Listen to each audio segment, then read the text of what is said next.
Jaya Radha Madhava Kunja Bihari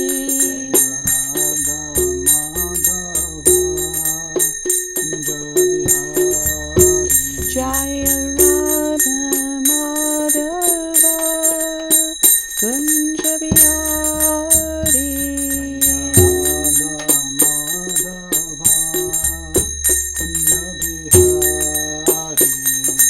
Gopi Jaya Vallabha Girivardhari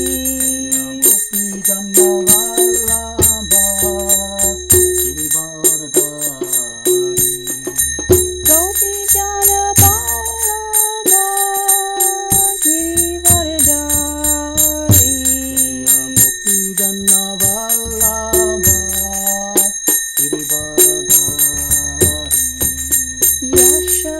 Yashodanandana Braja Jana Ranjana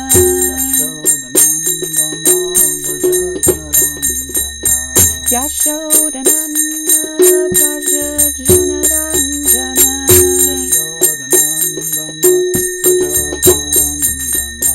Yamuna Tira Vanachari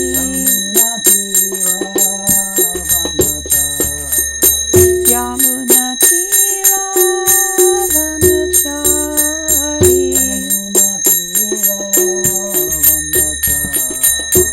Jaya Radha Madhava Kunja Bihari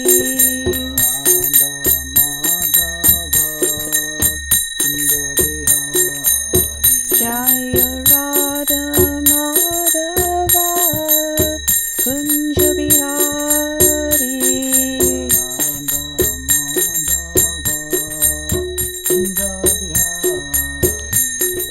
Gopi Jana Vallabha Girivardhari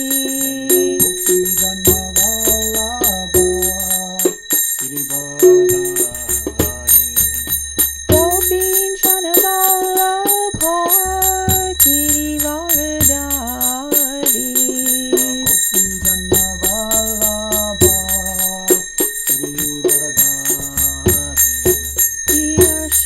Yashodanandana Braja Jana Ranjana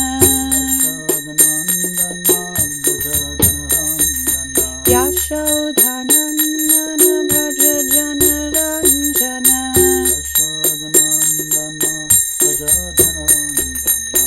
Yamuna Tira Vanachari Yamuna Tira Vanachari Jaya Radha Madhava Kunja Bihari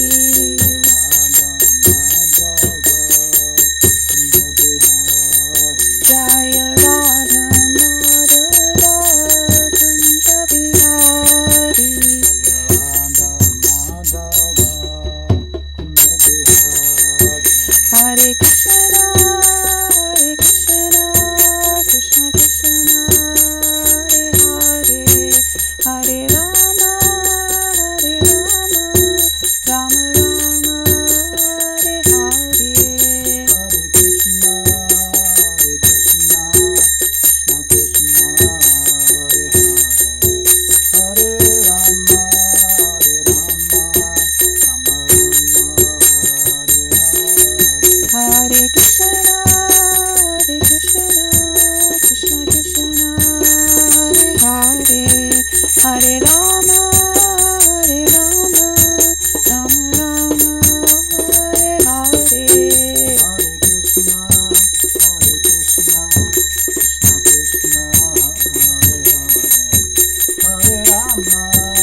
Prabhupada ki jai.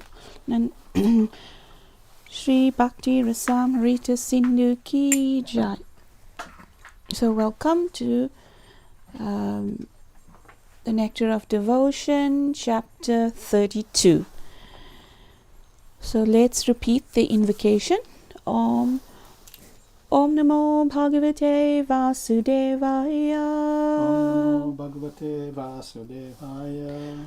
Om Namo Bhagavate Vasudevaya. Om Namo Bhagavate Vasudevaya. Om Namo Bhagavate Vasudevaya. Om Bhagavate Vasudevaya.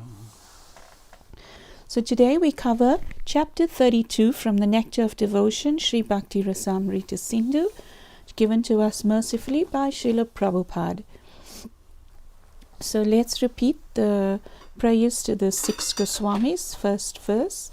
Nana Shastra Vicharanaika Nipuno Sadharma Samstapako Lokanam Hitakarino Tribhuvane Manyo Shananyakaro Radha Krishna Padada Vinna Bhajana Nande Namataliko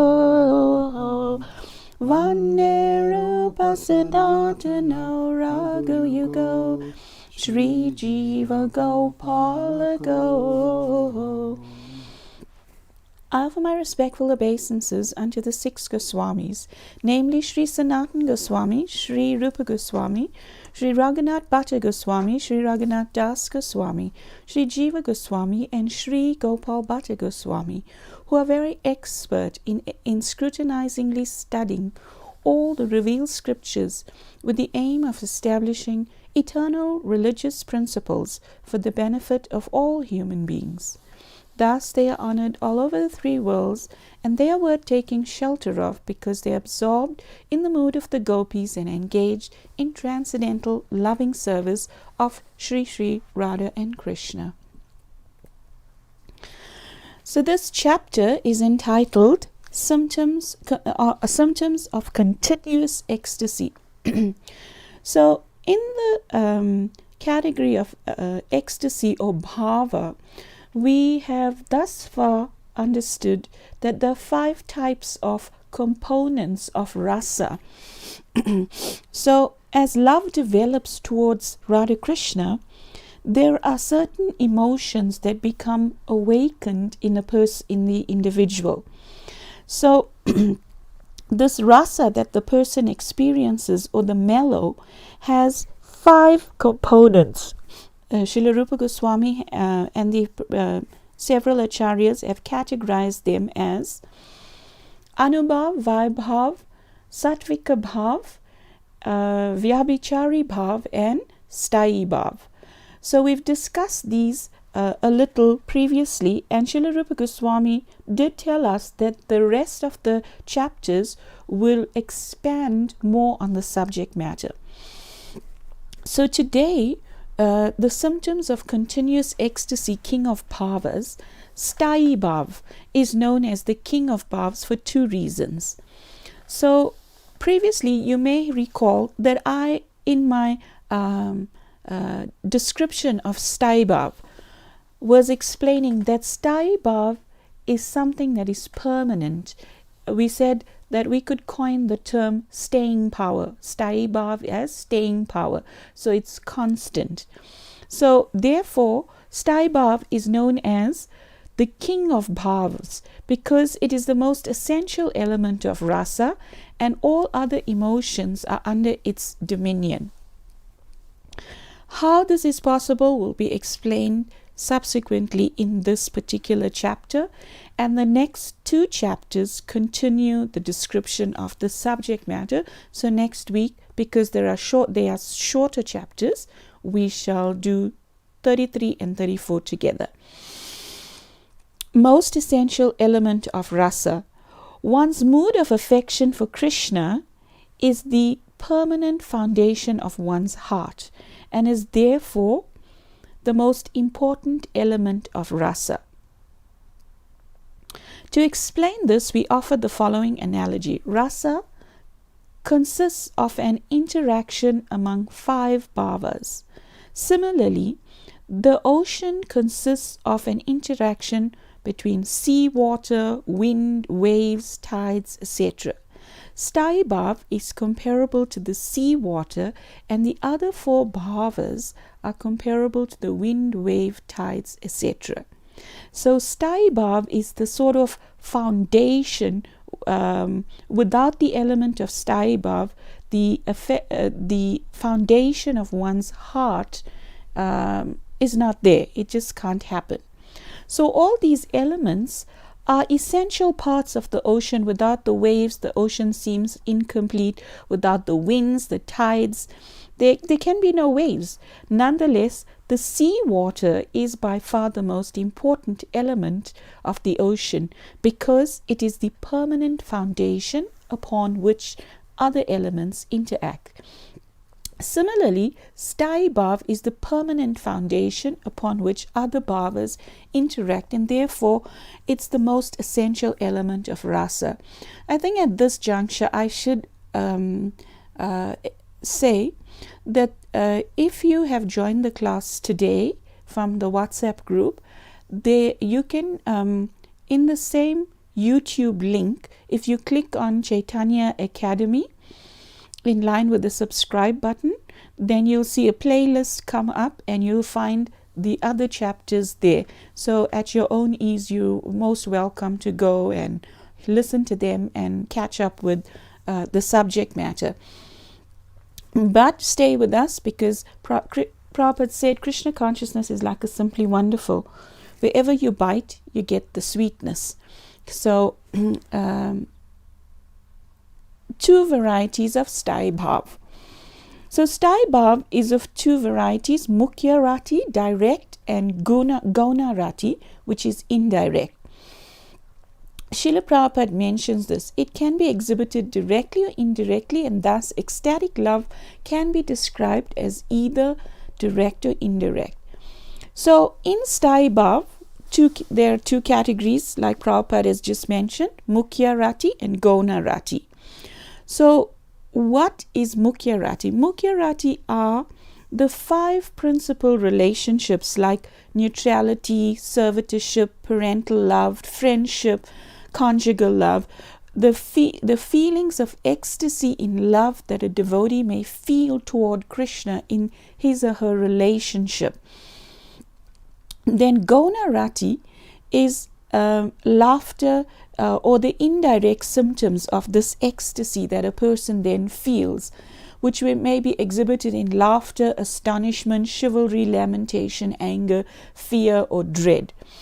So mukhya rati is direct, and in the category of mukhya rati, the sthayi bhav, we said it has staying power. For example, we have given before the example of Mother Yasoda. So Mother Yasoda's position as Krishna's mother is a position that is never vacant. It's a position taken. However, Mother Yasoda's in her relationship with Krishna, it is so constant that there's never a time when she will feel any of the other type of relationships. She's fixed in parental love or vatsalya bhav. So Prabhupada explains that a little more as we go on. Since rati is synonymous with bhava, we can understand that neither variety of sthayi bhav can manifest until the devotee attains the platform of bhav. Therefore, Srila Prabhupada says, these symptoms of ecstatic love are possible only when one is fully situated in the transcendental position. Now, when we go back into the pages of the Nectar of Devotion, we gain understanding of what exactly the statement by Srila Prabhupada means. That from Shraddha to Prem, there are 9 stages. So there's Shraddha, which is faith. Then there's Sadhu Sangha, which is association of devotees. Then there is Bhajana Kriya, then Anartana Vritti, Nishta, Ashakti, Ruchi, Bhava, and Prem. So in the initial stage, it is Shraddha. So there's faith first. So there has to be initial faith. Then it's developed further by good association. Like Prabhupada says in the Nectar of Instruction, that when a businessman wants to engage or learn more about business, then he associates with like-minded people or business people who have more experience than him. So similarly, in the development of the Shraddha or this faith, one develops this by constant association. Then what happens is there's Bhajana Kriya or engagement in the 9 processes of bhakti. Then a person the anartas begin to disappear. There's nishta, which is fixed. There's taste. There's ashakti. There's ruchi, which is taste. Then there's bhava, and then there's prem. So bhava gets built up to such a level that it cannot be contained in the material body or in the material atmosphere, that one naturally will have to move on to the one's spiritual body, eternal spiritual body. So Prabhupada goes on to explain Mukhya Rati exhibits 2 natures, Swarta or self-nourishing and Pratara, nourishment giving. Srila Prabhupada says direct ecstatic love can be divided in 2 groups, namely selfish and selfless. So this is very interesting, and he just now will go through certain examples. Swarta indicates one who works for his own interest when others' permanent affection for Krishna is swarta, or it takes nourishments from others, from other emotions. Prararta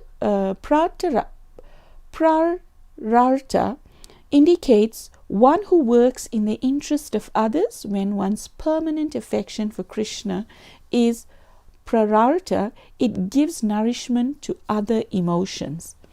So don't worry, this will be explained just now. Now we go to neutrality. So this particular chapter, Prabhupada breaks it down into the 5 different relationships of neutrality, subordinate ecstasy, friendship, parenthood, and conjugal love. And in the subject of Sudharati or neutrality, the first type of Sthayi Bhav is Sudharati, neutral affection. So that there are 3 subdivisions of neutral affection for Krishna: general, samanya; swacha, transparent; and shanti, peaceful. Neutrality can be further divided into general, transparent, and peaceful.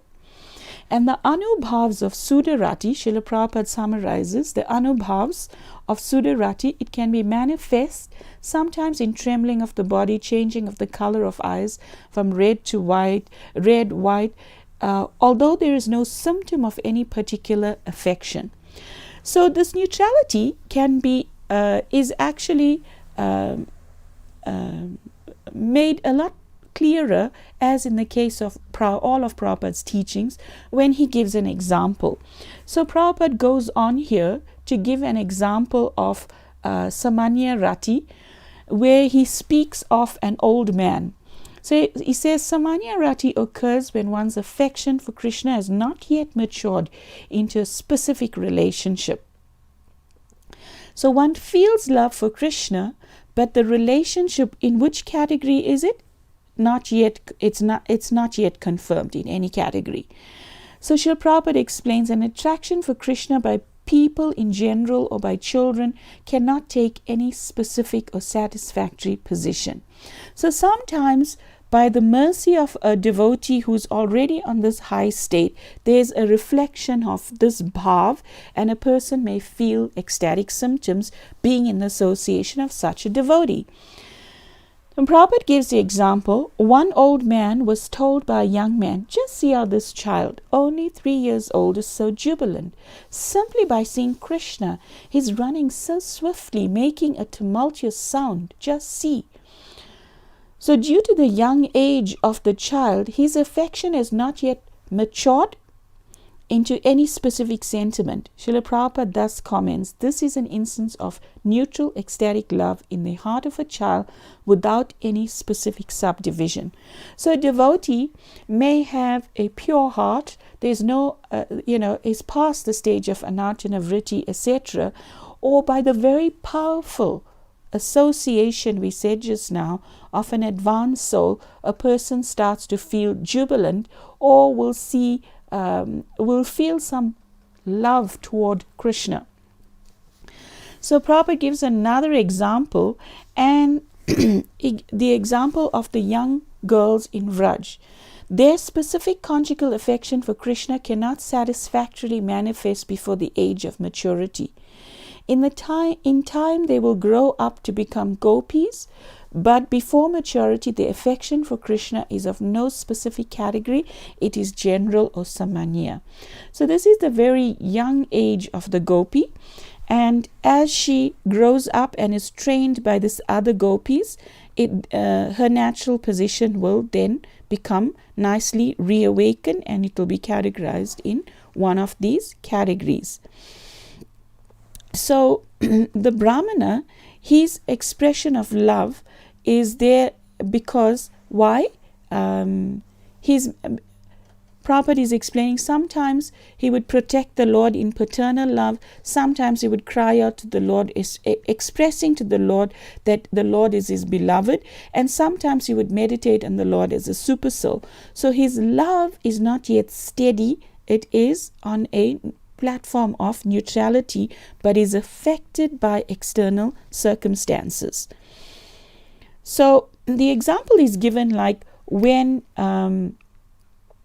Narad Muni was one time glorifying Lord Krishna.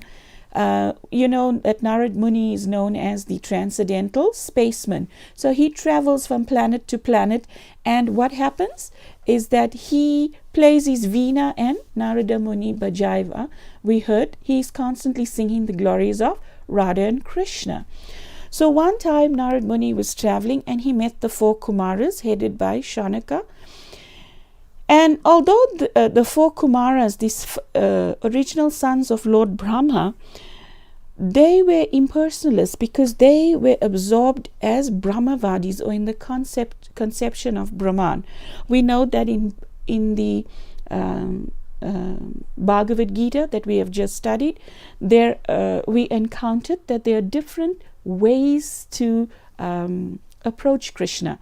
You get Bhagavan realization, you get Brahman realization, and Paramatma realization.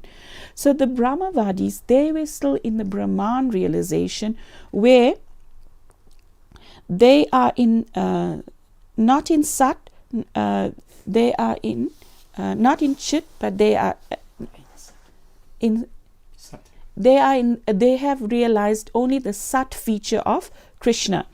So these, when Narad Muni encountered these 4 Kumaras, they, even though they were in this impersonal conception of Brahman, they experienced some bodily trembling. So another devotee had exclaimed when they saw Narad Muni, although I can achieve liberation simply by serving the devotees, my mind is very much anxious to see the Supreme Personality of Godhead, whose bodily complexion is just like a dark cloud. So the devotee himself was not actually on any level of bhava, but simply by association, that reflective bhava awoke in the devotee's heart a deep, a deep taste or a deep sense of urgency to want to behold Krishna in his beautiful form as Shyam Sundar. So when a devotee is thus anxious or has this lobha to contact the Supreme Personality of Godhead, Prabhupada explains that this is a symptom of love in neutrality. It's a symptom. By the association of someone who's of higher consciousness, urgency or lobha becomes awakened, and that is now a symptom categorized as symptom of neutral love. Then you get pure and mixed flavors of this love. Krishna, he likes variety, so this is how he has a variety of hearts that approach him. Swacharati, transparent affection. Swacharati occurs in a devotee who does not yet possess any specific affection, but who sometimes, reflects the affection of various devotees, like a transparent crystal reflecting the colors of any object placed in its proximity. Srila Prabhupada explains, their symptoms are manifested transparently, just like jewels. So just like a diamond reflects colors that are around it, similarly the heart of a devotee sometimes becomes like that. It reflects the ecstasy of those that it is surrounded by. It is said that a great devotee Brahmin would sometimes address the Lord as master. Sometimes he would joke with the Lord using different kinds of familiar words. Sometimes he would protect the Lord with a filial affection. Sometimes he would cry out to the Lord, addressing the Lord as his beloved, and sometimes he would meditate on the Lord as the Supersoul. So this particular Brahmin is not fixed in his sthai bhav. He's in the situation where his heart is reflecting the bhav of others. So this is generally a devotee of Lord Krishna is placed into one of the three groups. One group consists of like those who are completely dependent on the merciful affection of Krishna. Another group will be like maybe dealing with Krishna on friendly terms as sakis. And the third group is those who are dealing with Krishna as superiors. They feel protection. They feel like they want to protect Krishna. It's parental affection, vatsalya. So what's the word vats? Vats is calf. So when you see a calf, naturally you want to protect it because you see it as a vulnerable, as being vulnerable, and you feel that paternal affection to be in vatsalya ras, protective ras. So sometimes that is the category like this Brahmin has manifested. So these three classes of devotees, what happens to them is that they gradually develop different relationships of rasa with the Supreme Lord. When this attraction to Krishna is based only on one humor or kevala or one pure state, one is in a pure state of devotional service and then gradually will develop desire to follow in the footsteps of a particular eternal associate of Krishna.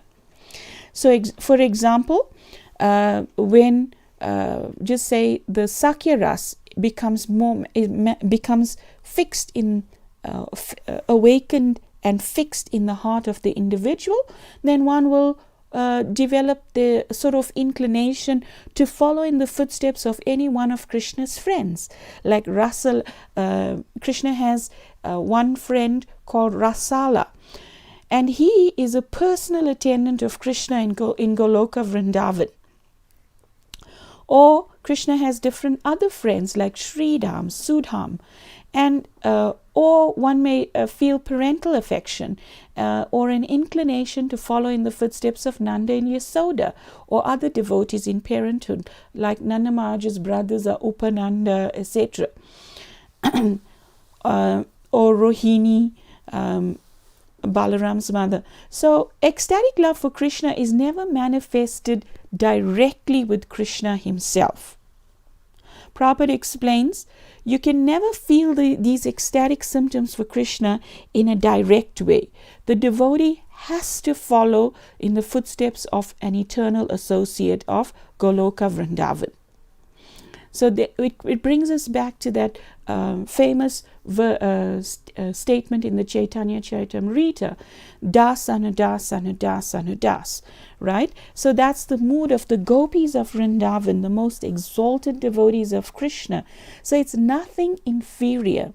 So a devotee who is now thus developing love in the category of perhaps friendship under one of Krishna's friends, or in parental relationship under Nanda, Yasoda, etc., it's not that he feels lesser ecstasy. The ecstasy is actually even more, because why?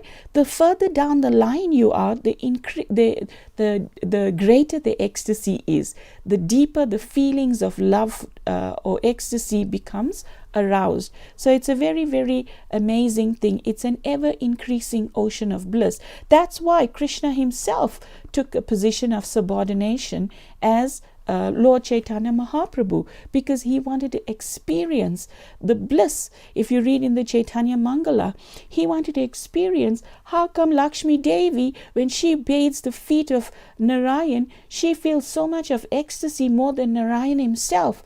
So he himself wanted to experience this type of love. Therefore, he took the position of so-called subordination of becoming Chaitanya Mahaprabhu. So when these transcendental humors in relationship with Krishna become mixed, that means when the relationship with Krishna in friendship, servitorship, parental become mixed together, the result is like a mixed humor flavor. So these type of mixed devotion is manifested in certain devotees. For example, there's Uddhava, Bhima, Mukara. Mukara is who? The personal assistant to Mother Yasoda. And Uddhava, the famous Uddhava, Bhima, So, although devotional humors are sometimes found in mixtures, a particular sort of experience is always found to be prominent and a constant factor.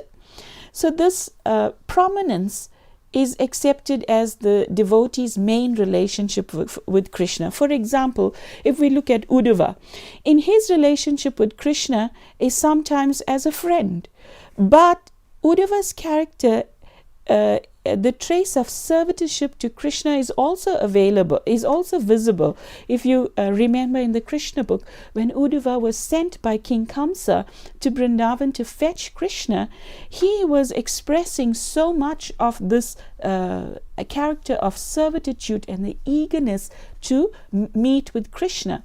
So such friendship is friendship in reverence.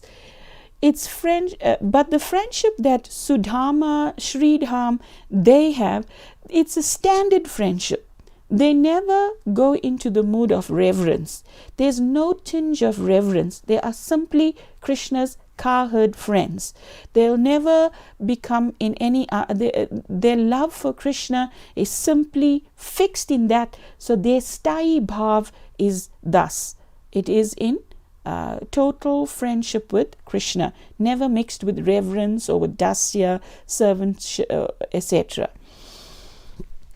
So now, sanat rasi or peaceful affection, shantarati or peaceful affection.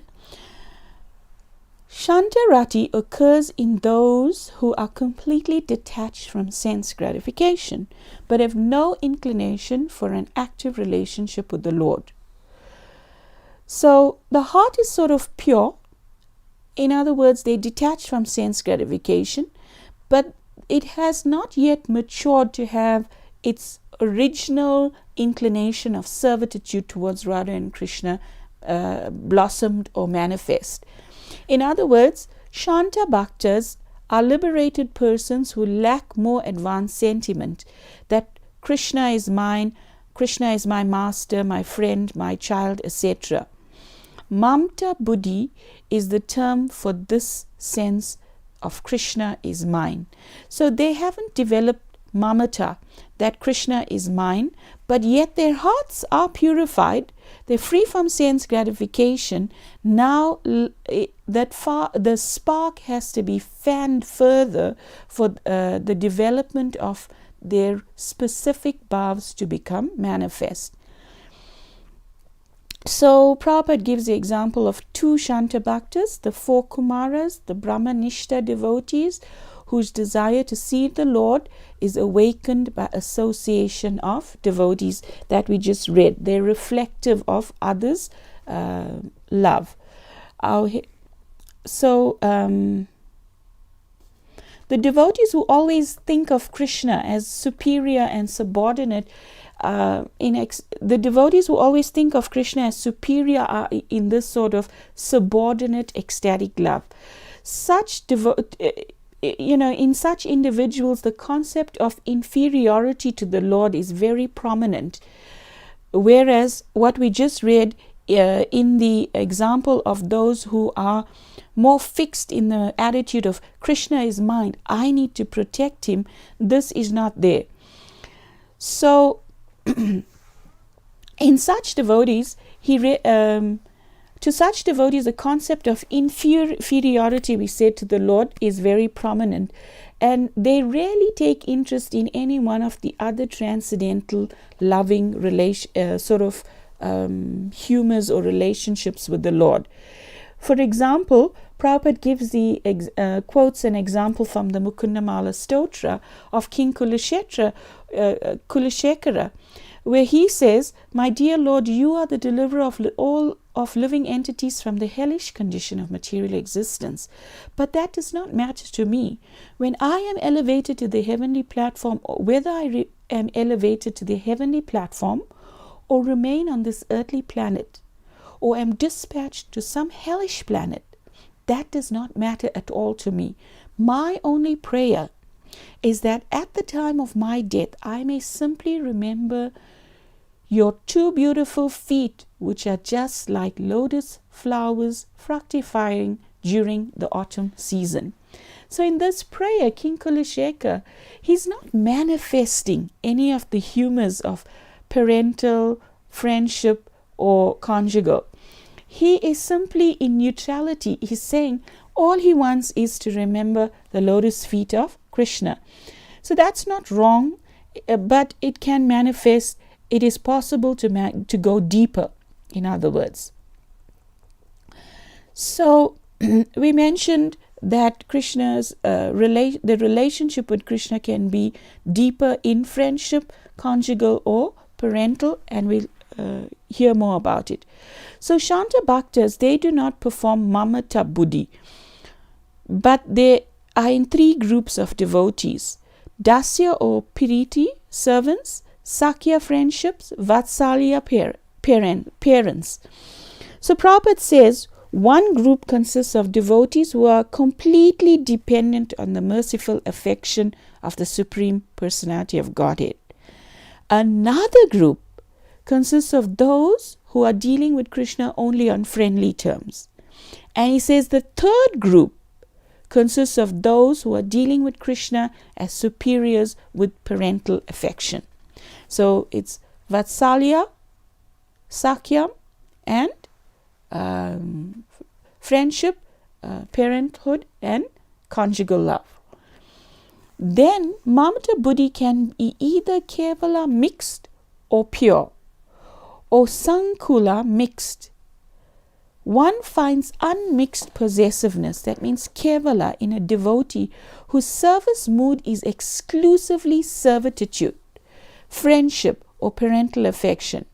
One finds mixed possessiveness in a devotee whose service mood is a blend of servitude, friendship, or parental affection.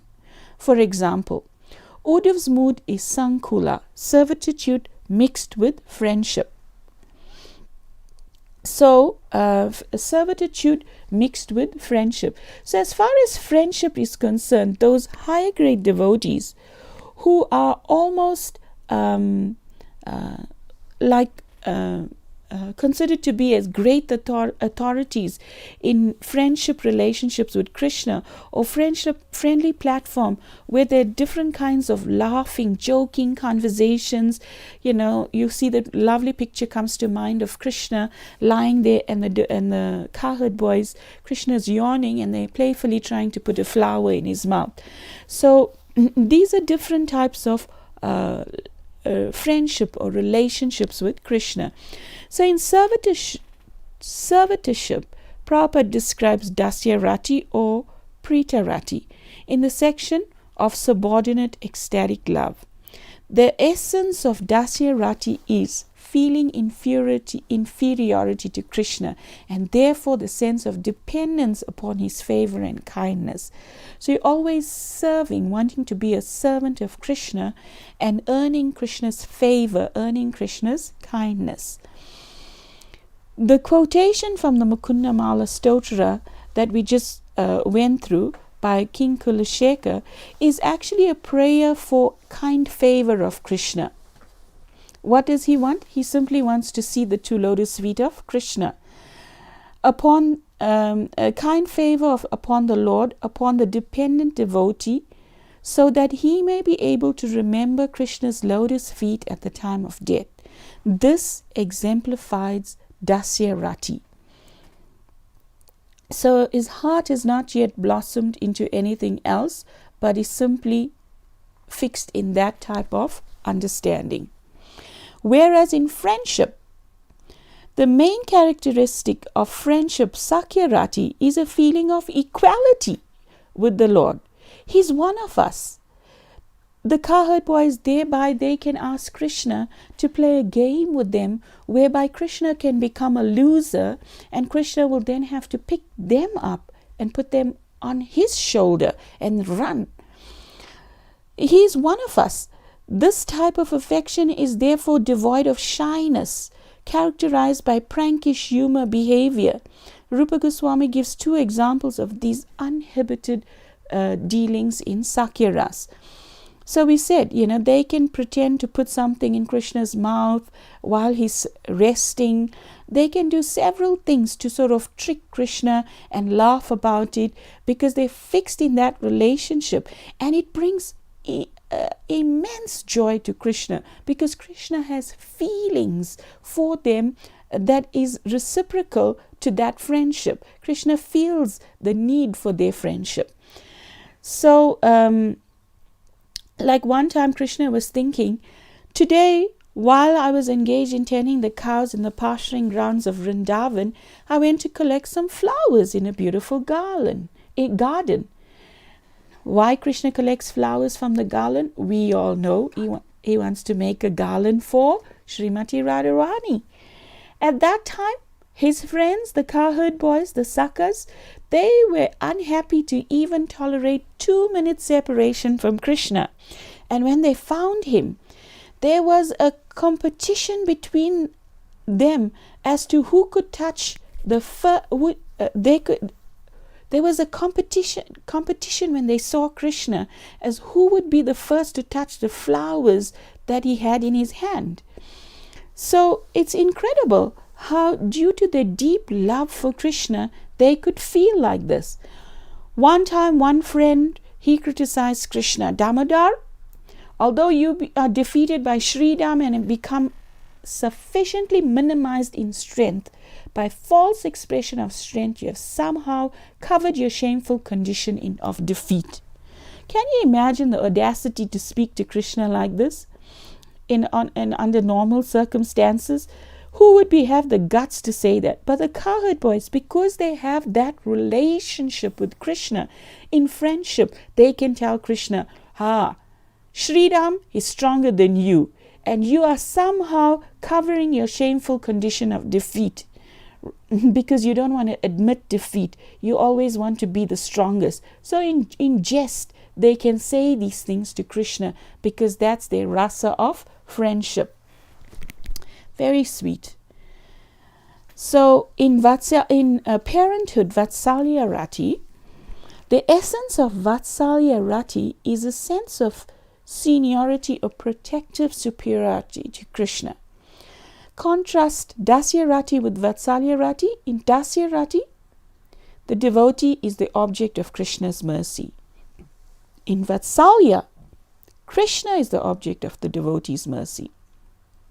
Indeed, those in Vatsalya Rati always shower Krishna with their kind, affectionate favors.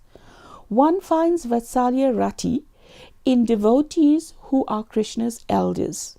Krishna derives bliss by honoring and worshipping these great souls. That's why you see Krishna takes great pleasure in the mornings to fetch Nanda Maharaj's sandals and carry it on his head to Nanda Baba. He will do so many things to serve his elders because he enjoys that rasa of feeling inferior towards them, that they his superiors. That's why even though he controls all the planets, he controls so many things, Mother Yasoda has to simply wag her finger at him and he immediately becomes subordinate to her chastisement. So when Mother Yasoda one time, when she heard that Krishna's cows were being forcibly moved by the strong servants of Kamsa, who from Mathura had sent his ministers with their troops to do this, and that the tender cowherd boys were trying to protect these cows, she was thinking, how can I protect these poor boys from the invasion of Kamsa's servants? Naturally, when she saw all of these huge, muscular, armed troops that Kamsa had sent from Mathura to Vrindavan, she was feeling these boys with this, especially Kana, with his soft pink rosy lotus feet, a soft palm that can barely even hold butter. How will he be able to protect the calves from these iron-like men? So she's feeling protective towards Krishna because of her staiba, because of her relationship with Krishna in parental love, that Krishna is mine to protect. Then as soon as Mother Yasoda found Krishna when she finds him coming home from the pasturing grounds, his body smeared with the dust of Vraj, Krishna's already dark in complexion. Then when the dust of Vrindavan now covers his hair, it appears like it has reddish tinges. You can well imagine this picture in your mind. So when Mother Yasoda sees Krishna in this way, she's waiting in great anxiety. And when she sees that, she immediately begins to pat him, dust him off, touching her fingers to the cheeks of the Lord, etc. So much maternal affection because she feels responsible for Krishna. Mother Yasoda is feeling that Krishna is mine. I have to clean him up. I have to look after him. I have to cook for him. Otherwise he will be malnourished. I have to do all of these things for Krishna. So thereby that love is nurtured in a person's heart who is following in Vatsalya Ras under Mother Yasoda, as Prabhupada advised us earlier on, that we follow in the footsteps of the residents of Vrindavan, serve under them. So you'll feel the same type of inclination. How do we facilitate Mother Yasoda? Like you see, Mother Yasoda, she has got so many attendants. Some will fetch the water for Krishna's bath, others will warm it up, others will, perhaps bring the soft cloth to wipe Krishna's body dry. Others will lay out his cloth for him, make sure his jewelry are all matching the colors of his outfit. Others will go out and pick flowers that would match that outfit. And so they are all serving under Mother Yasoda in Vatsalya Ras. When Mother Yasoda needs to prepare Krishna's lunch for him, and then we all have heard, engages Srimati Radharani. So Dhanishta will be there, Krishna's cousin sister, Krishna's cousin Dhanishta, who helps Mother Yasoda in these preparations. If Radharani is not allowed to come from her house, Dhanishta will go collect sweets that Radharani makes, brings it so Mother Yasoda can perform her service of feeding Krishna. So she has agents, various agents who help her in her service to Krishna. Then we move to Madhurya Rati, conjugal love. Rupa Goswami describes Priyata Rati or Madhurya Rati, conjugal love. He briefly describes its characteristics. The Lord and the young gopis exhibit this in different ways, glancing, moving the eyebrows, speaking very sweet words, and exchanging smiles. The quotation from Govinda Vilas is an example of Madhurya Rati. So, what is that Govinda? What is he speaking about from Govinda Vilas? We'll hear just now. However, it is first good to note that in these types of loving exchanges between Krishna and his parents, above the relation, that Vatsalya Ras is conjugal love or Madhurya Rati. Prabhupada mentions that conjugal love is higher. So the Lord and the younger gopis, they exhibit this, he just told us, in various ways, glancing. Sometimes when Krishna is sitting down and he's eating, then they will hide and glance at him. Sometimes Krishna, he wants to know, he's having his breakfast, but he needs to plan his day. So he needs to convey a message to the gopis, who he knows as the all-knowing Lord. He knows they are watching. So he will sometimes tap his left finger, his index finger, in a certain way perhaps. Then the person who's serving, the assistant, the gopi that's serving the prasad, will understand the message that he's tapping this finger means that at this time he wants to meet, and then he conveys another bodily symptom that will say which would be the meeting place. So perhaps 12 o'clock at the Yamuna river, but who does he want to meet there? So he has different types of messages. He would perhaps wear a pink lotus on his left ear, or a blue lotus on his right ear, or he has different ways of sending messages or indicating his forthcoming actions or meetings with these various devotees in these rasas.